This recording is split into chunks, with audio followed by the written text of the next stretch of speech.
This chapter is tuberculosis. Tuberculosis is caused by two biovarieties. Number one is Mycobacterium tuberculosis type hominis, and number two is Mycobacterium tuberculosis type bovis.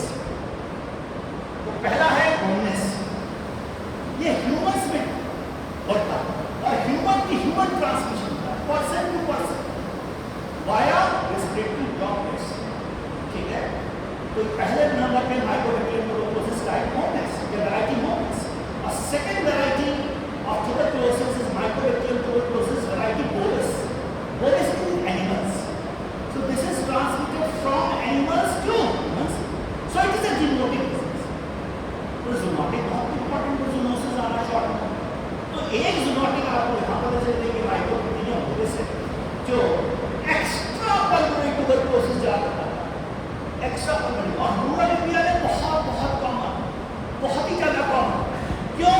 क्योंकि इसमें intestinal involvement होता है और rural India में गाय भैंस और pets के लोग संपर्क में रहते हैं और मिल्क जो पीते हैं बिना उबला हुआ डायरेक्ट मिल्क पीता है, यानी कि ना ही पाश्चराइज्ड है ना ही प्रॉपर्ली बॉइल्ड है, डायरेक्ट तो होगी कौन सी ट्यूबरकुलोसिस?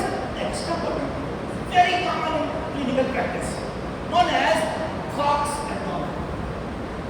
तो के पैर में क्या लिखेंगे? KOCH Koch's abdomen. ठीक है, नेक्स्ट आ रहे हैं इंट्रोडक्शन। इंट्रोडक्शन में लिखेंगे दो लाइन लिखनी है सब पे, कि कोई भी डिजीज आपसे पूछी जाए तो इटियोलॉजी लिखनी है, पैथोजेनेसिस लिखनी है, डायग्नोसिस लिखनी है, ट्रीटमेंट, कोई भी बीमारी आपसे पूछी। ठीक है, तो इंट्रोडक्शन में Mycobacterium tuberculosis is a bacterial response to tuberculosis which mainly affects lung but may affect other parts of the body.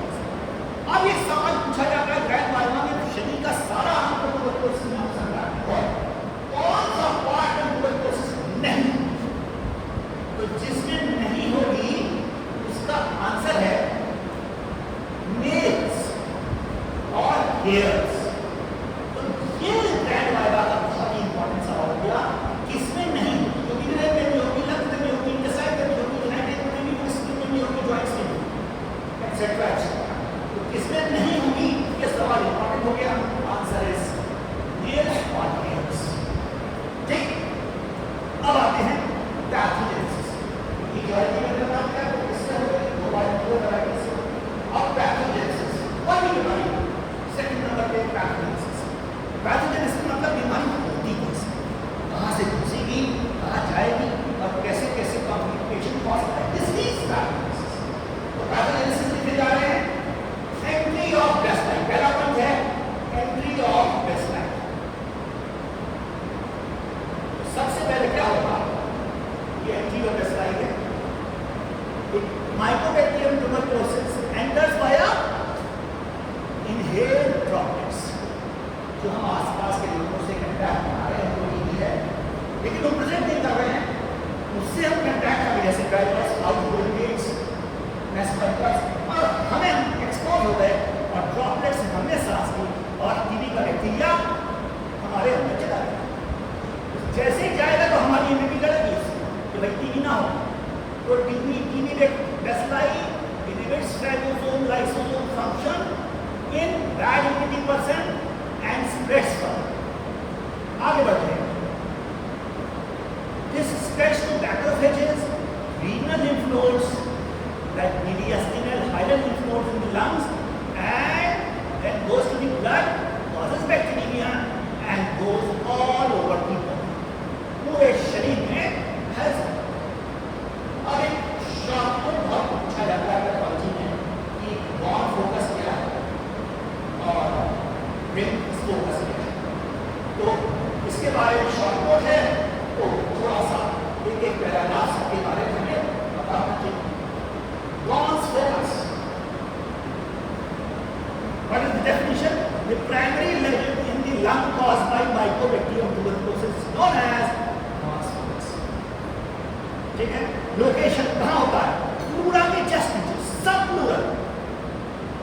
of the lower part of the upper lobe, lower part of the upper lobe में होता है, ठीक है, ज्यादातर, और followed by upper part में lower। अब यहाँ पर लिखा है upper lobe, ऐसा क्यों? क्योंकि माइकोबैक्टीरियम ट्यूबरकुलोसिस जो होता है एरोफिलिक बैक्टीरिया, ऑक्सीजन लगे, इसको बहुत हवा चाहिए, ऑक्सीजन चाहिए जिंदा रहने के लिए, इसके ट्यूबरकुलोसिस ज्यादातर लंग्स के एपेक्स ऊपर की तरफ होता है, एमटीडी, ठीक है। तो हम लोग टीडी बोलेंगे, आप एमटीडी बोलेंगे, आप माइकोबैक्टीरियम ट्यूबरकुलोसिस, ठीक। तो ये है गॉन्स फोकस, और डेफिनेशन हो गई गॉन्स फोकस की। पैथोलॉजी, इसमें होता क्या है? It has granuloma which has central necrosis surrounded by epithelioid cell, Langerhans cells, giant cells and lymphocytes। ये हो गया गॉन्स फोकस। अब एक सवाल इसके जस्ट बाद आता है कि what is gones complex? Now gones complex is the combination of gones focus and regional lymph nodes। इन दोनों का combination gones complex. Gones lymph nodes usually higher on mediastinum जो लंग्स के पास होते हैं। अब एक और कॉम्प्लेक्स हो गया रैंकीन्स कॉम्प्लेक्स। तो मैंने आपको बता दिया गॉन्स फोकस और रैंकीन्स कॉम्प्लेक्स और गॉन्स कॉम्प्लेक्स। तो रैंकीन्स कॉम्प्लेक्स के बारे में पढ़ा जा रहा है, definition. It is a healed calcified Ghon's focus. Ghon's focus जब हील्ड हो जाता है और कैल्सिफाइड हो जाता है तो उसको रैंकीन्स कॉम्प्लेक्स। छोटा छोटा डिफरेंस है, देखिए, ठीक। ये तीन चीजें आगे तो हमने क्या क्या पढ़ लिया? फिजियोलॉजी पढ़ी, पैथोजेनेसिस पढ़ी, आपको डायग्नोसिस पढ़ी। क्योंकि डायग्नोसिस अगर नहीं बन पाई और आपने मिस कर दी तो पेशेंट मर जाए, और डायग्नोसिस बिना बने आपने इलाज शुरू कर दिया तो पेशेंट फिर मरेगा। कैसे मरेगा? आपकी गलती से मरेगा। कैसे? फाइटोटॉक्सिक ड्रग्स हैं, एंथ्रोटॉक्सिक ड्रग्स हैं, तो दोनों का इसी डायग्नोसिस बहुत इंपॉर्टेंट। पहले नंबर पे सबसे इंपॉर्टेंट टेस्ट जो करने जा रहे हैं, हम एग्जांपल लेके चलेंगे पल्मोनरी ट्यूबरकुलोसिस का, तो भी पल्मोनरी ट्यूबरकुलोसिस को सबसे ज्यादा पकड़ ली, इतना ही पकड़ लेंगे तो मेरा काम हो गया। यानी लंग्स का इंपॉर्टेंट, इसमें खांसी आती है, बलगम आता है, बलगम मींस ब्लड आ सकता है, बुखार आ सकता है, भूख चली जाएगी, लीक हो जाएगा, एक्सेट्रा। तो पल्मोनरी ट्यूबरकुलोसिस पढ़ने जाएंगे सबसे पहले नंबर पे सबसे इंपॉर्टेंट टेस्ट करते हैं, नाम है उसका जेनेन स्टेन, सीड नेल्सन स्टेन और एसिड फास्ट इंटेस्टाइन स्टेन। ये बहुत ही इंपॉर्टेंट टेस्ट है AP staining and gold standard. Gold standard मतलब अगर आप टीबी का बैक्टीरिया जिनके आगे बढ़े तो कुछ नहीं सोचना, एसिड फास्ट इंटेस्टाइन ट्यूबरकुलोसिस लगभग कंफर्म। क्या लगाएंगे? सबसे पहले हम क्या लेंगे? स्लाइड लेंगे। स्लाइड के ऊपर क्या लेंगे? स्पूटम उठाएंगे, बैक्टीरियोलॉजिकल रूप से आप हॉस्पिटलाइजेशन सेंटर ऑफ स्लाइड में रखेंगे, रब करेंगे, फैलाएंगे और हीट फिक्स करेंगे। जैसे हीट देंगे हो जाएगा, ठीक। उसके बाद बॉइलिंग कार्बोल फ्यूशन करेंगे, खौलता हुआ कार्बोल फ्यूशन जो हम पहले ही खौला लेंगे, इसमें बंसन्स बनने के ऊपर कार्बोल फ्यूशन करेंगे, ठीक। ये कितने मिनट के लिए? 5 मिनट्स। ये इंपॉर्टेंट है। फिर पानी से वॉश कर, फिर हम डालेंगे डीक्लोराइजर, सल्फ्यूरिक एसिड 20% to 25%, किसी किताब में 20% है, किसी में 25%, और मिक्सचर ऑफ 3% HCl। तो जब हम ये डाल रहे हैं सल्फ्यूरिक एसिड तो सारे बैक्टीरिया मर जाएंगे, क्योंकि सल्फ्यूरिक एसिड डालना। लेकिन मानते बैक्टीरिया जो एमटीडी बैक्टीरिया की सेल वॉल इतनी मोटी होती है कि वो नहीं मरेगी, ना वो जलेगी। बैक्टीरिया तो मर चुका है, मतलब वो जलेगी वहीं रहेगी। बाकी बैक्टीरिया की सेल वॉल टूट काट के खराब हो जाएगी, केवल एमटीडी बचेगा। इसलिए हमने ये प्रयास किया, इसी के एमटीडी को एसिड फास्ट बेसलाइन बहुत इंपॉर्टेंट, ठीक। तो फिर हम वॉश करने के तरीके में वॉश कर दिया और लास्ट में हम डालेंगे मिथिलीन ब्लू 1 मिनट के लिए या मेलाकाइड।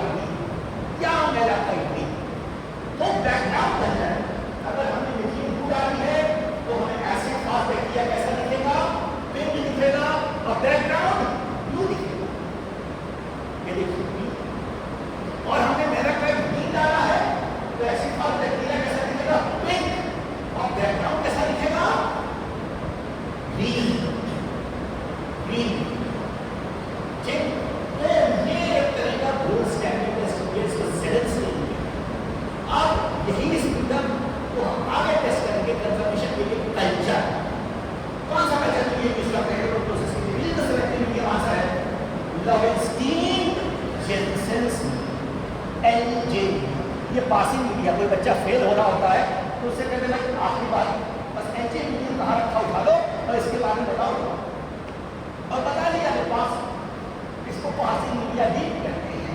इसको कम से कम ना भूलिएगा कि LJ मीडियम के बारे में अगर पूछा आप नहीं बता पाए तो बहुत मुश्किल है।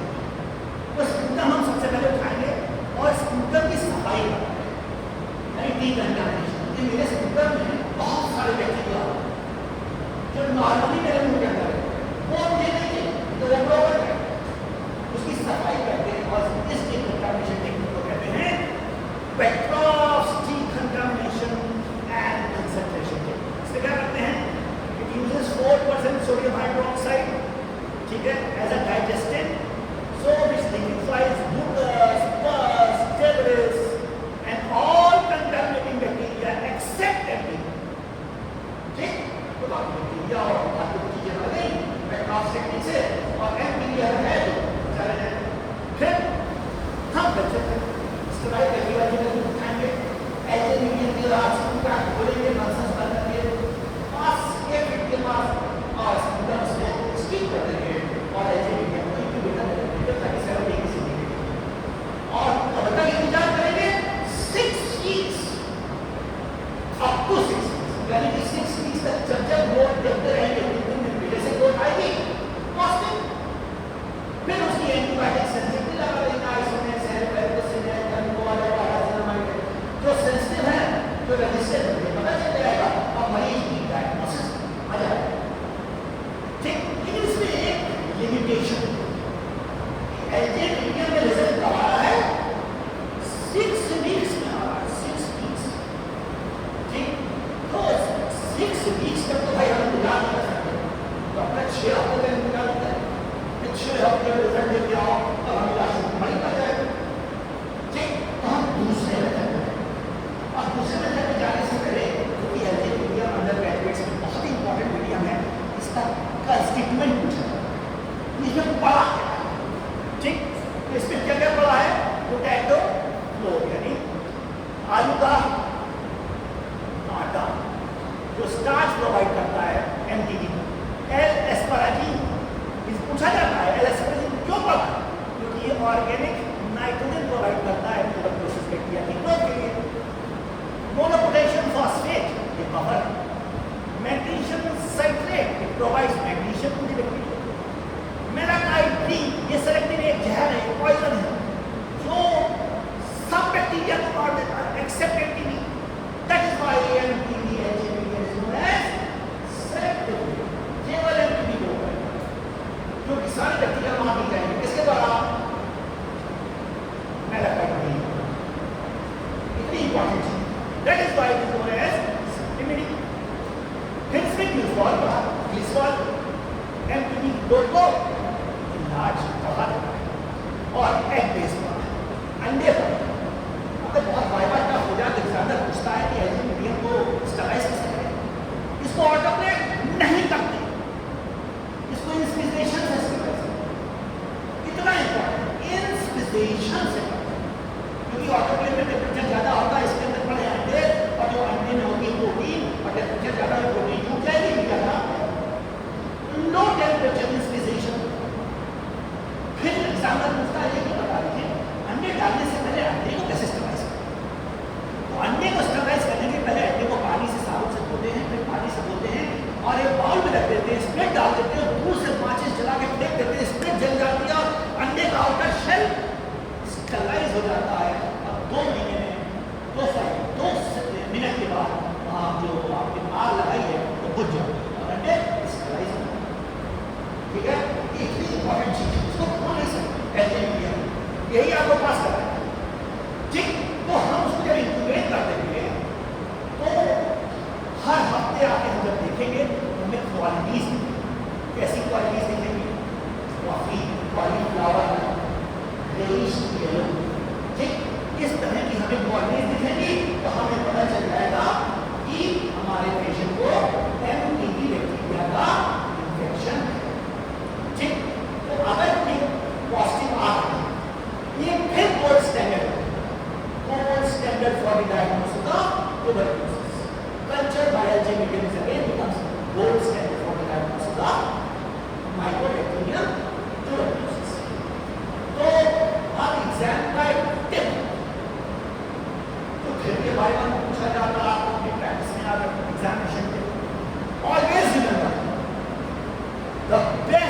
gold standard for the diagnosis, best बोला है मैंने, for the diagnosis of mycobacterium tuberculosis is, जल्दी बताएंगे, LJB।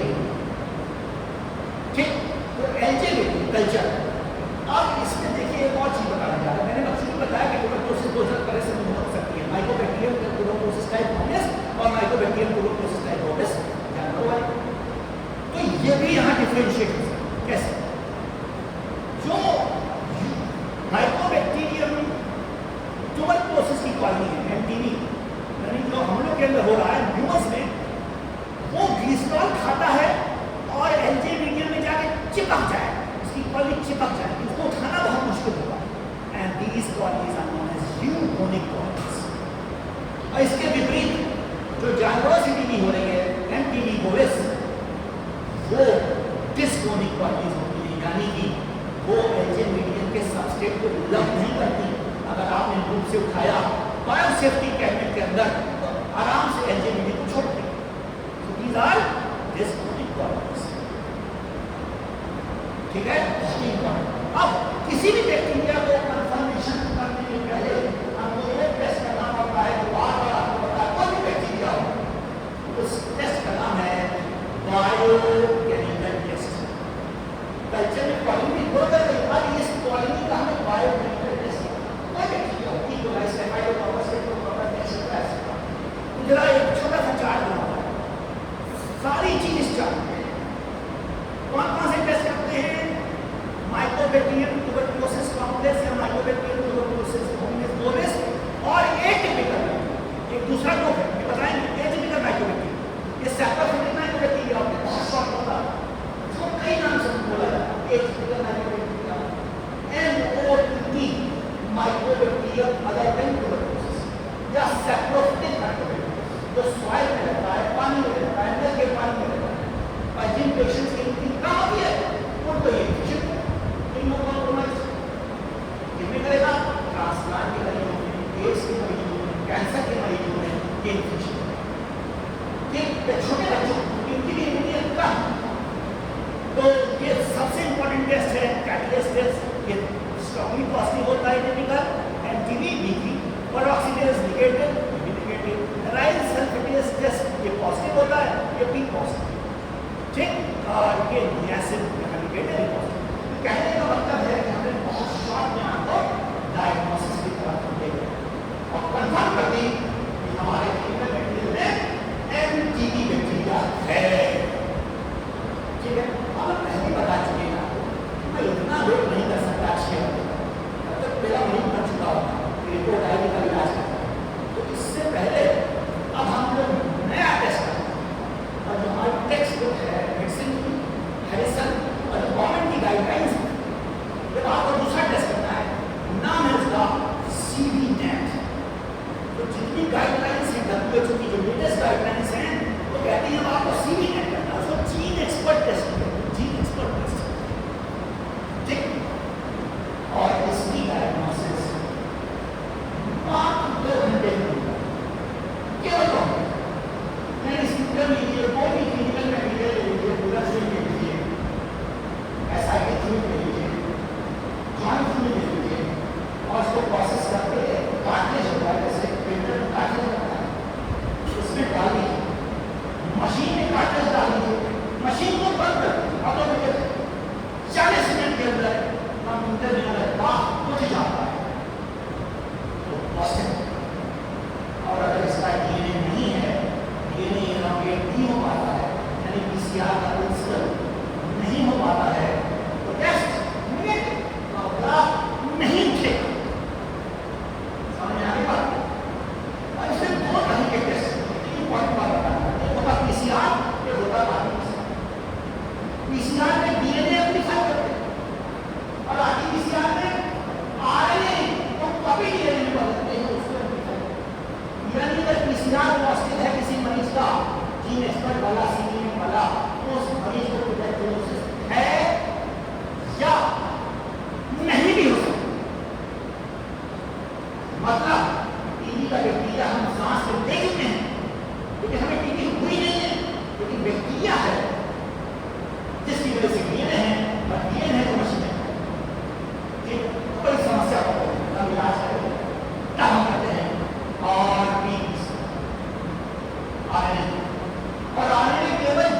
जंतु में होता है। अगर टीबी का बैक्टीरिया जिंदा है, मारा नहीं गया है, मेरे मैक्रोफेज के द्वारा क्या होगा? जिंदा है। तो हम उसका आगे नहीं डालेंगे, तो अभी ये मिनिमम वेट करेंगे। अगर वो पॉजिटिव आ गया, इसके मतलब हमारे शरीर के अंदर जिंदा टीबी का बैक्टीरिया मौजूद है, अब इलाज करते हैं।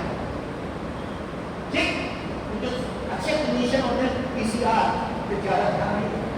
ठीक, कहते सीबी ने positive hold on let me RTPCR report by CB, यानी सीबी ने को फ्री यूज करते हुए आरएनए एम्प्लीफिकेशन का टेस्ट कराएंगे, इसको आरटीपीसीआर करेंगे। वो पॉजिटिव आ गया, कुछ नहीं सकता, तुरंत टीबी का लक्षण।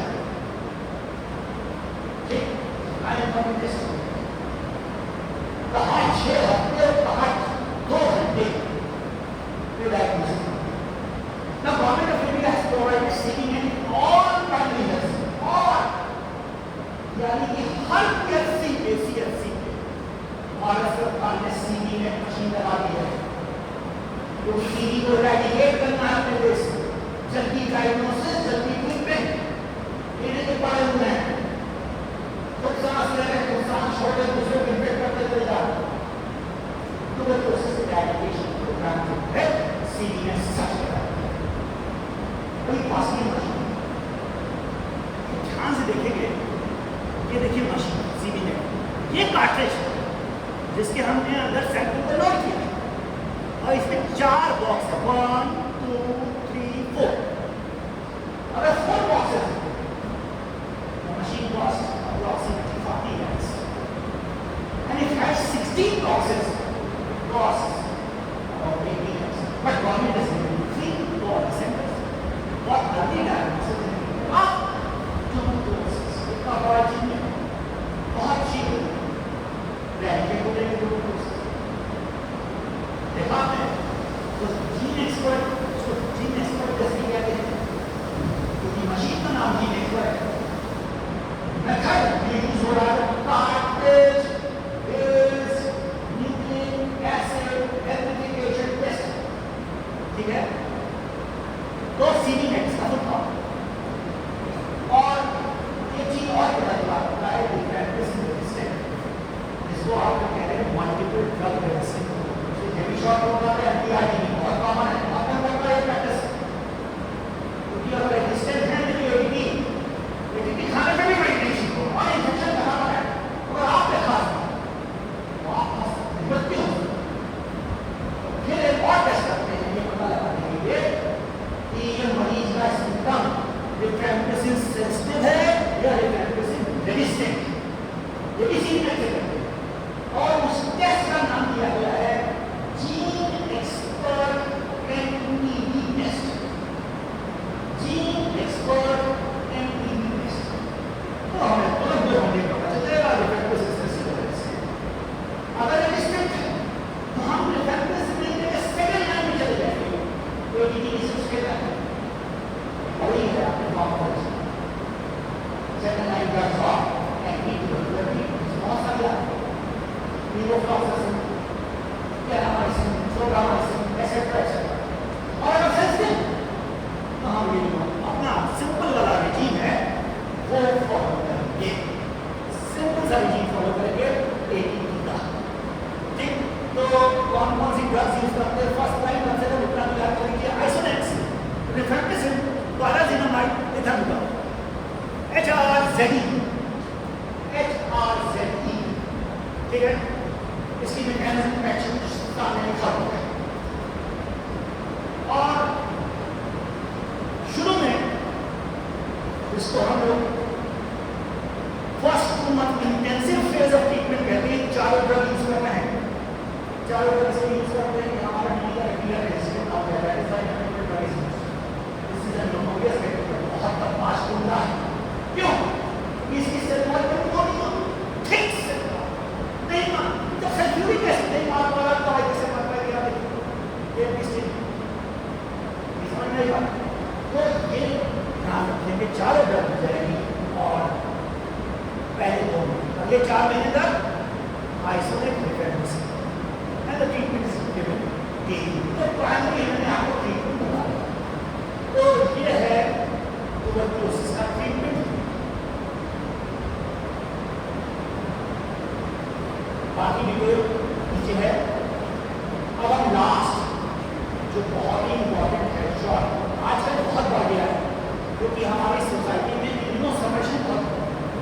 पोल्यूशन से हम लोग एक्सपोज है, रेडिएशन से एक्सपोज है, कंटामिनेटेड खाना खाते हैं, फर्टिलाइजर का खाना खाते हैं, निकल रहा है, सब निकल रहा है।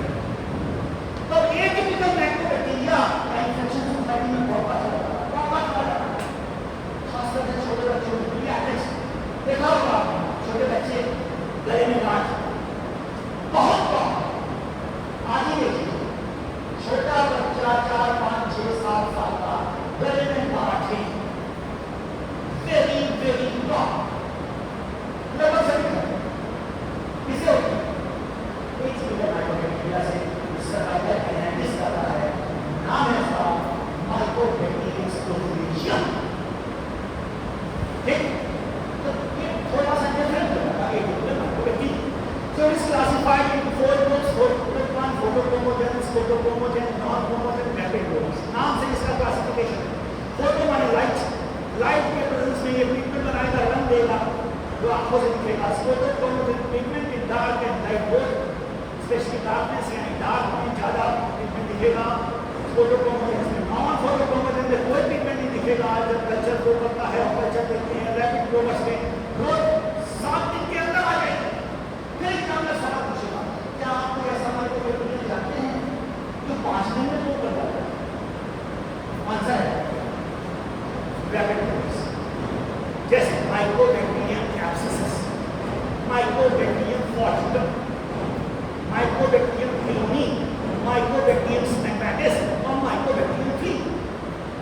और माइक्रोबैक्टीरियम स्टेगमेटिस सारे में इसमें होगा, स्टेगमा में होगा, smegma it's a fluid which is secreted over the glands under the prepuce।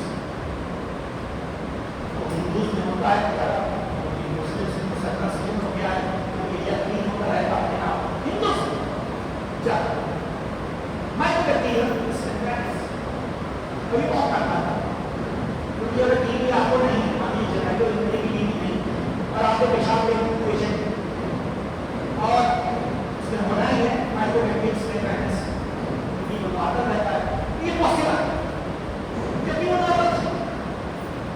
तो ध्यान रखना कि दूसरे टेस्ट करने हो गया, ठीक है, तो दूसरे टेस्ट बहुत सारे टेस्ट करते हैं प्रोसेस जैसे बाबा ये सब सपोर्टरी टेस्ट सपोर्ट करते हैं। तो लास्ट में हम बता दे रहे हैं कि ये जितना माइक्रोबैक्टीरिया कौन कौन सी डिजीज करता है। माइक्रोबैक्टीरियम एवियम इंट्रासेल्युलर ये HIV पेशेंट्स में ट्यूबरकुलोसिस करता है, 100 बार अच्छा है। नंबर 2 माइक्रोबैक्टीरियम कैनासी, ये tuberculosis infection, tuberculosis like infection करता है लंग्स। माइक्रोबैक्टीरियम मैरिना, ये स्किन इन्फेक्शन करता है। फिश टैंक ग्रेनुलोमा कहते हैं, ये PGMs में MCQ में बार पूछा जाता है। माइक्रोबैक्टीरियम मैरिना ये बता चुका हूं मैं। माइक्रोबैक्टीरियम स्पोरोरियम ये बच्चों में गले में जो गांठें आ जा रही हैं, लिम्फ नोड्स ऊपर जा रहे हैं, उनमें इन्फेक्शन करता है। और किलोनियम फॉर्टिकम स्किन का एक्सेस करता है, स्पेशली आफ्टर सर्जरी। ठीक, ये माइक्रोबैक्टीरिया है तो आपको याद होना चाहिए। अब कुछ सवाल हम आपसे पूछ ले रहे हैं, क्वेश्चन 1 टू क्वेश्चन 10। क्वेश्चन 1 आप पूछेंगे इनसे, क्वेश्चन 1 चलिए कुछ आप पूछिए, पूछे पूछे क्या पूछा आपने? नेम MOTT पूछा, यही बता लें बहुत बड़ी बात हो जाएगी। बता दीजिए। फोटोक्रोमोजेन ग्रुप बता रही हैं, पहला है फोटोक्रोमोजेन, दूसरा स्कोटोक्रोमोजेन, रैपिड ग्रोवर्स और नॉन क्रोमोजेंस। Very good. अब क्वेश्चन 2 पूछ लीजिए जरा इनसे, आप ही पूछ लीजिए इनसे।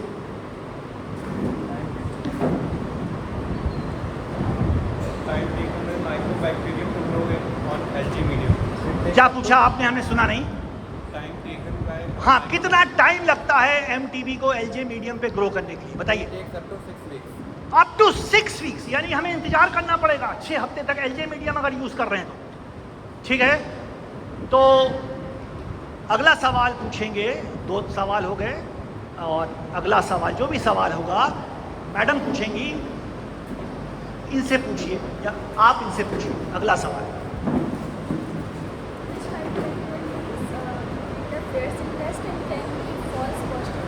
अब क्या पूछा, फिर कस के बताइए, मुझे जरा सुना नहीं हमने। कौन सा माइक्रोबैक्टीरियम है जो फॉल्स पॉजिटिव टेस्ट दे सकता है जबकि मरीज को टीबी नहीं है? स्मैकबैटिस, मेल्स में, केवल मेल्स में। ठीक है, अब अगला सवाल आप इनसे पूछ लीजिए।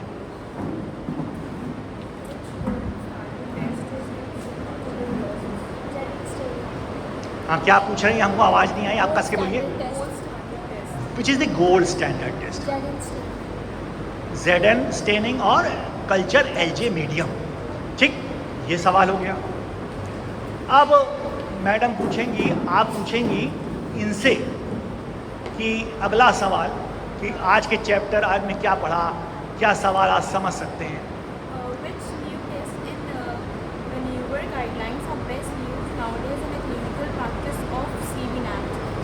क्या पूछा, जरा हिंदी में कस के बता दीजिए, आवाज नहीं आई। कौन सा टेस्ट करते हैं हम आजकल CB नेट के लिए? कौन सा आजकल हम लोग प्रैक्टिस में सबसे ज़्यादा इंपॉर्टेंट टेस्ट करते हैं for the diagnosis of tuberculosis? Answer बताइए। जीन एक्सपर्ट और CB नेट। यानी CB नेट करते हैं, cartridge based nucleic acid amplification करते हैं MTB की डायग्नोसिस के लिए, और रिफेम्पिसिन रेजिस्टेंस पता लगाने के लिए जीन एक्सपर्ट टेस्ट करते हैं। ठीक, तो ये आज का हो गया ट्यूबरकुलोसिस, MTB और एटिपिकल माइकोबैक्टीरिया। Thank you.